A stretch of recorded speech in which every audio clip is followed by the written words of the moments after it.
So today we are talking about conversations we have with investors that change everything. We have lots of different conversations with landlords. We have them when we are needing to be reactive with stuff. And then we have some really proactive conversations.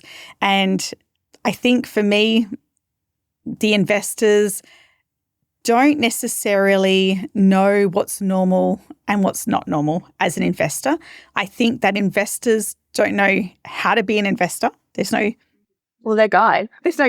That's right, on how to be, and which is why we're hoping that these episodes can be some sort of a guide. But you come into being a landlord without having any training, having any guide. So you do have to put a lot of trust in your property manager, but equally you're balancing that out with your own thought pattern and what you're seeing on social media groups and all of that. And it's really hard, I think, for property managers sometimes with some of these conversations because they are personal conversations. They depend on your experience with how you've been brought up with understanding property.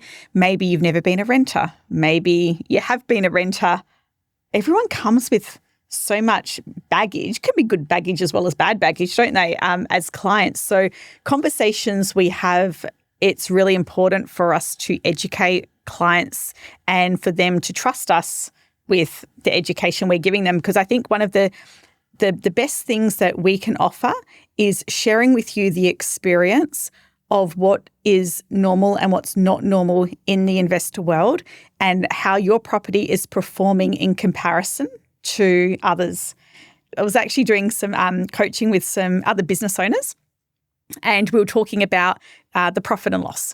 And we were talking about a dashboard that I use, which shows me benchmarks. And I say to these other business owners, you can look at your P&L all you want, but you don't know, is that a good number or a bad number unless you speak to other business owners and compare them. And I think the same goes with investors. How do you know your property's performing well or not well? I mean, you can ask one mate, or you can speak to a property manager who has experience with hundreds of properties to say, this is quite normal. And something else to keep in mind is that it's different for every state. Yeah. So how your property is performing in Queensland versus your property in WA, they could have different benchmarks. And we do actually have this conversation quite often. It's like when owners compare the difference in fee structures. The over east, they're much lower than what we charge in WA. But there's different standards, there's different benchmarks in different states. And so if you've only spoken to your property manager in one state and then you think that your other property might not be performing well, that's when you need to be having that conversation with your property manager.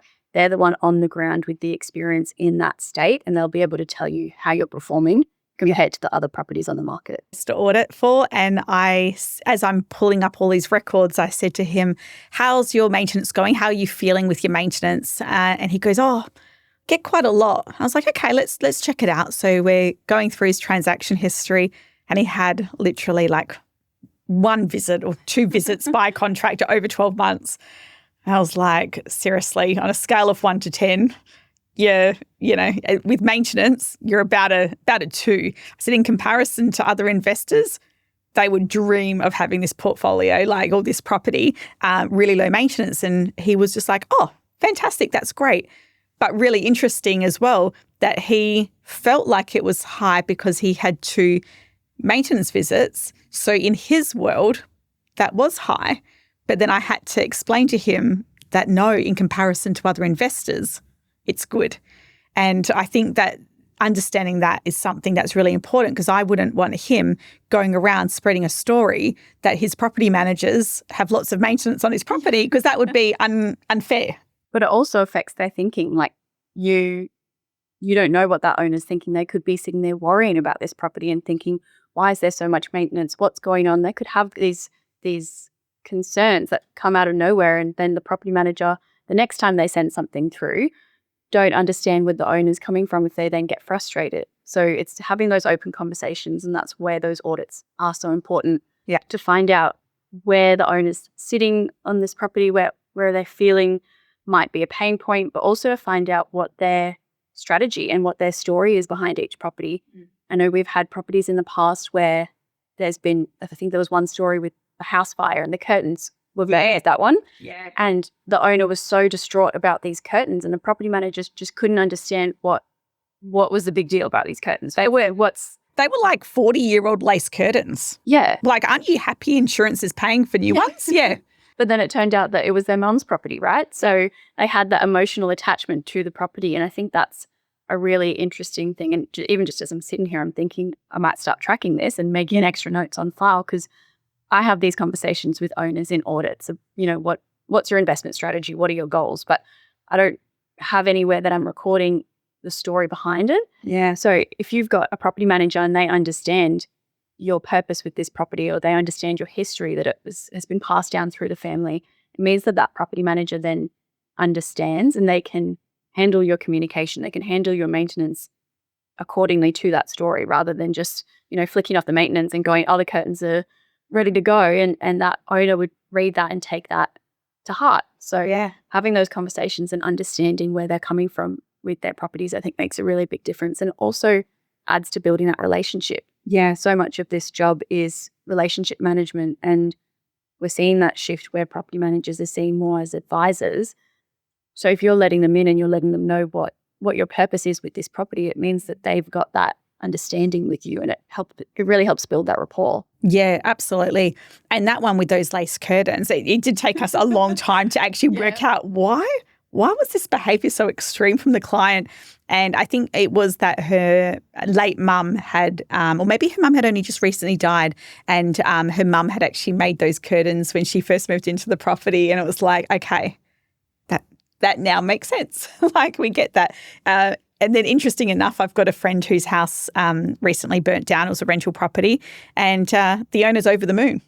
Fantastic. I get to, insurance is going to pay for it to be renovated. So same situation, but two different reactions. So, yeah. And so I guess as an investor, if you are finding that maybe a property manager isn't understanding your point of view or where you're coming from, adding in that story so to help us understand why you might be reacting a little bit more than someone else, or generally, that's that storytelling that we do love to hear. I know that we've got one in South Perth, and I know the story of it, and it's a very, very old property. The owner really needs to sell it, but it used to belong to her parents, and she grew up in the home as well. And so she's just not letting go of the property, but it's getting to a point where there's a lot of maintenance, and she doesn't have the financial capacity for maintenance either. So decisions on that property we are making to balance her situation is that we have got the rent intentionally low on there, because the truth is that if that tenant was to move out, she would have to do so much more. And the tenant also understands the story behind it, so is more accommodating and understanding of the property being managed in a little bit of a different way. So everyone's got that same understanding. But if you don't know that, then I would, the property manager in any other situation would be hounding the owner to do all this work, where we ended up being able to modify. I think there was a situation in this one where the lighting in the lounge room needed to be all rewired, or the alternate was to rewire maybe the power points and to put a lamp in there. Now, you know what? If the tenant wanted to, they could demand that those lights in the ceiling be redone. But given the story and the situation, we were able to negotiate lamps, and they were fine with that. And so it's one of those situations where we had to get that agreement. You need that context. Yeah. To make sure that how the property manager goes about their job, how the owner handles things, having that context makes such a big difference to make sure that everyone's on the same page. Yeah. Otherwise, you're never going to reach a great result like that one. No, absolutely. What are we finding in our office, real sort of common lengthy questions and maybe misunderstandings and conversations are looking like? What feedback are you getting from our team? Maintenance. Coming back to that again, it's always the maintenance. Yeah. But also we're finding what we're seeing on the news is different to what's actually happening on the ground. Yes. So, the news is still talking about this rental crisis. And yes, it is a rental crisis, but it's also an affordability crisis. And owners aren't understanding that anything above that $700, $750 per week, people physically can't afford it. So things have really slowed down, but we're finding that, so it's at that leasing point is where the PMs are really having to be quite open and upfront with the expectations for the owner when we're listing it, that, look, we might try this price. And if it was 6 months ago, we would get it straight away. Now you need to be prepared that it might take another 2 or 3 viewings, or we might have to adjust it after the first week. Yeah. I have recently just dealt with one where the property's not with our agency, but the owners called me up to get a bit of advice. And when I've looked at the property, so for her experience, the property manager hasn't given any other ideas in regards to what else to do. They're basically just saying, just got to sit and wait. And sometimes sitting and waiting is something that, I do have to say to owners, listen, there's no other way to say it, but you're just going to have to be patient. But this is where it comes down to the in comparison to other properties. So if all the properties in the area are performing the same way, they're all sitting vacant, they've all got a longer vacancy time, they are all getting pretty poor quality applications come through, then yes, you're just going to have to sit and wait and ride out this, this season that we've got. But if you are seeing that other properties are leasing and moving, but yours isn't, there's a problem. And so I think isolating the market situation, or is it a property situation? And there is things that you can do to check. So if like in the leasing side of things, I would be checking, is the price comparable to others? Is it listed towards the top of page 1? Do the photos look decent? And then I would probably, the fourth thing I would do if I was really, really concerned is I'd probably just screenshot what's currently available and then just check it in another 5 days' time to see which ones of those properties have moved and which ones haven't. Are the other properties all still sitting there? Because if they're all still sitting there, it's a market issue. But if nothing else, if everything else has moved and mine's still there and the new ones have been coming up, then I'm going to start questioning a few things. So I feel like, you're absolutely correct in what the media says versus what's actually happening on the ground. Yeah, is so different. And I think it's because it's in general. Like it's the market talks about Perth as a market between Mandurah and Yanchep, but we've got so many micro markets. So we're definitely seeing a slowdown in the Rockingham area.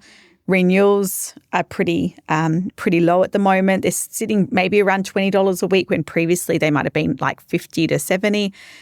We're seeing properties taking 3 to 4 home opens instead of just one.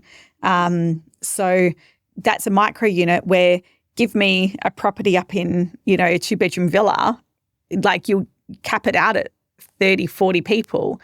And remember when there was that big article in the newspaper with a photo of like that home open? Oh, yeah. Oh my gosh, that causes chaos. Like if you're one of those landlords that called me up to say, well, why is my property not leased out? Because I just saw the West Australian, then I have to give you a lecture to say, yes, your property is not a 2-bedroom unit. And in inner suburb. That's right. And I remember speaking to the West Australian about that when they wanted me to do a response piece on it. And I was like, that's an isolated case. And they were like, so should we just write that the market's patchy? And I was like, it's more than patchy. It's like anyone that has a property there. And I guess, that's where you really need to trust your property manager. If your property manager can give you some backstory behind that article and give you that reassurance that your property is consistent with what the market's doing down there, it's fine to question the property manager a little bit because in fairness, there are some property managers out there that might not be doing everything they can. Correct. Maybe they only do 1 home open a week because that's their office. Yeah, or it's at a terrible time. Like, what are they doing? Like it's good for them to try and have a solution, but do make sure that you're looking at all the layers in regards to that before thinking that you're property manager is doing the wrong thing. So I know a lot of the conversations that I have sometimes investors that call up because their property hasn't been leased out, and I will check it and I'll be like, you know what? It actually looks good. There is nothing. I think your property manager is doing the right thing. I don't think they're doing anything wrong. I think you just need to listen to them more and be patient. But that comes down to that trust. Are you finding any other common misconceptions? Not anything that's like that I can remember that's like consuming. I mean, definitely the market conditions, definitely. I think misconceptions can sometimes be probably around landlords that have had a really high expense year. And then it comes to the renewal and then they say, oh, I've just spent $10,000 on the property and I need this extra amount in rent. And then I have to explain. Or my mortgage has gone up by this much, so I had to increase it by this much. Yes, they're different. Your mortgage is your mortgage and the market rent is the market rent. Yeah. And if you can't afford to keep that property at market rent, then you can't afford to keep that property. Yeah. That's it. Like, you can't be charging tenants more because first of all, they won't pay or it won't rent. Yeah. But that's down to you and your investor strategy. So it's so important to have a plan of, if the market turns, what is the next few years going to look like for you? Will you be able to afford to keep that property if you don't continue having these great $50 rent increases that you've had for the last few years in a row? Yeah, it definitely. And I mean, I always say it works the same way. What are you telling me, that if your mortgage goes down that you're going to give the tenant a rent reduction? Don't think so. So you can't. I think it goes both ways. I mean, I feel like it's such a common, I feel like it's just such a, it's just common sense, but it's not. And actually now, another one that just comes up actually a bit is when investors say to me, like if a tenant wants to rent out a room and put an extra person in, and they say, can I increase the rent because I've got an extra person in my property? I was like, no, and the same thing I would say, so when that person moves out, like, are you happy to reduce the rent? Or if only one person wants to rent your home, you're happy to give them a better deal because it's only one person, not four? No. It's not how it works. So why would you think that an extra person is going to add more rent to it? Yeah, the rental income is based on the market, supply and demand and the house. And I think that definitely, actually, this would be quite common conversations that are coming up with when tenants do want to bring in housemates, because that is becoming a bit common. And I think that people generally want to say no to that. I would say to you, it's like, are we having a situation where there's overcrowding in a home? Because absolutely, like, I don't want to have situations where I've got 3 bunk beds in every single room, like in a 4x2. That's not common sense and that's not reasonable for a property. I don't think that's good for a property. However, if you've got a couple living in a 4-bedroom, 2-bathroom home and they want to rent out one of their rooms and they want to, bring in someone there, that's not overcrowding. That is very reasonable. I actually find that's very sensible. It helps them pay the rent. So hopefully you don't have any rent arrears.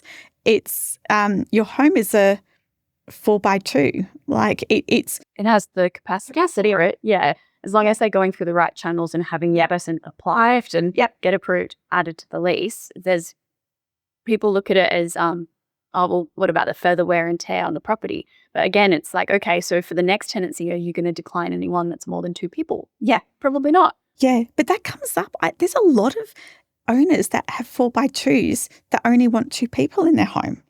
It's like, really? Like, number one, you can't do that. But, number two, it's like, you bought a 4x2 house. Yeah, what did you expect? What did you expect? It's a family home. Yeah. And guess what? They're probably going to have pets as well. Yeah, or possibly kids in the near future. Right. So, and there's nothing you can do about that. That's right. And both are absolutely fine and you can't discriminate.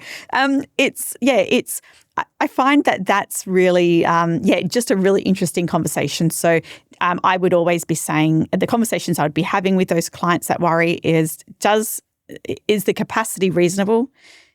Generally 9.5 times out of 10, it is always. Number 2, look at the benefits of what that can be for your property. And I would say that you're going to get longer term tenants, pay their rent, appreciative that they've been able to do that. And yeah, there's a lot of benefits to it, more than negatives. I don't think we're going to see any negatives. Have you had any experiences lately speaking to an investor that felt completely overwhelmed? Where I'm finding overwhelmed clients is probably more in their personal circumstance.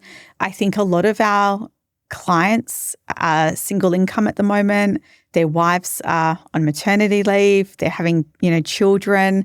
Maybe they've lost a job. Like landlords go through real stuff as well, and personal situations. And it's the overwhelm that I'm finding is with their personal situation, and they haven't taken that into account when they've bought the investment property. And quite often, I don't think people have allowed enough of a budget for big ticket items. So if your property has an aircon and that aircon needs to be replaced, if it's a split system, it's going to be $2,500 a unit roughly. If it's a ducted, be prepared for a $10,000, $12,000 bill for that. That throws people completely out. Even hot water system is $2,000, roughly. That throws people out. It only takes a couple of big ticketed items for people to get very, very overwhelmed. And I mean, our agency is flexible. Like if I can see that I've got a good owner who is and they've told me that story, we've spoken about in previous episodes about the story. If you've got a story and a situation and I can see you're wanting to do the right thing, but you're just really, really stuck right now, I can spread that over a couple of bills if I need to, or I can hold that contractor off for payment for 30 days, or I can take that into next month's pay cycle for you.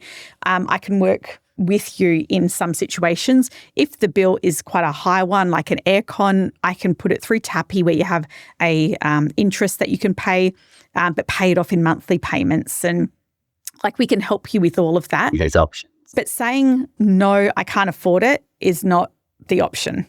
Yeah, and I think that's why it's so important to make sure that, again, you're giving your property manager that insight into your situation. Yeah. That you do have a good property manager that can work with you on a maintenance plan. If you've got multiple big maintenance items that come up at once, what are they doing? Are they sitting with you, calling you on the phone and working through it together to triage and address them in order of importance so you can spread those bills out over a couple of months? Yeah. And then letting the tenant know as well. So it's not flat out no, it's we're doing this right now because it's urgent. We'll do this next month. And then in 2 months' time, we'll address this one, which is, that's when you've got those lower items like toilet roll holders and small things that the tenant can survive with for a couple of months. It's building that relationship with the tenant as well and keeping them in the loop so that then they don't have this perception that the owner's not doing anything.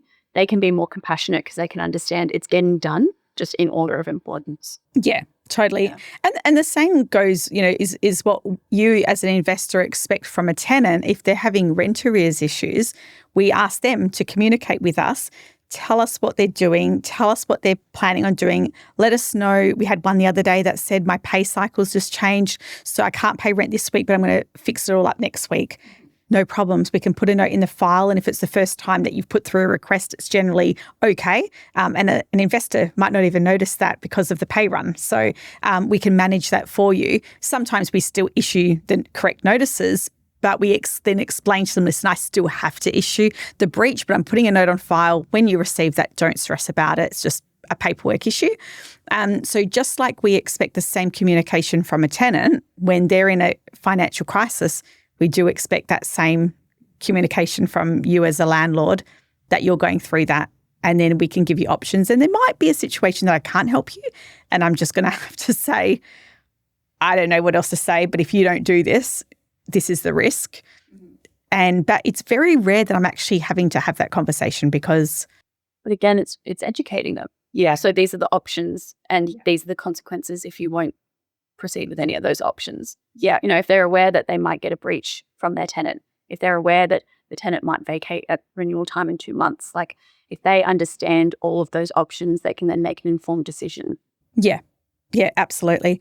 I think, we're pretty lucky because we are all quite conversational, like in our office. Like we all do get on the phone and chat to owners. And I feel like we all know our owners mostly on a good personal level. Like I can message one and say, hey, just sorting the kids out for dinner, I'll give you a call back. Or like we can have that good relationship.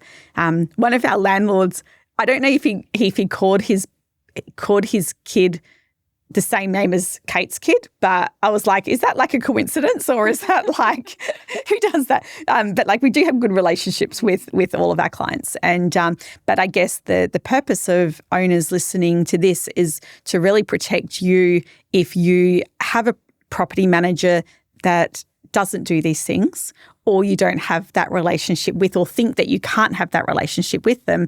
We want to encourage you to take on board what we're talking about into your own relationship with your property manager as well.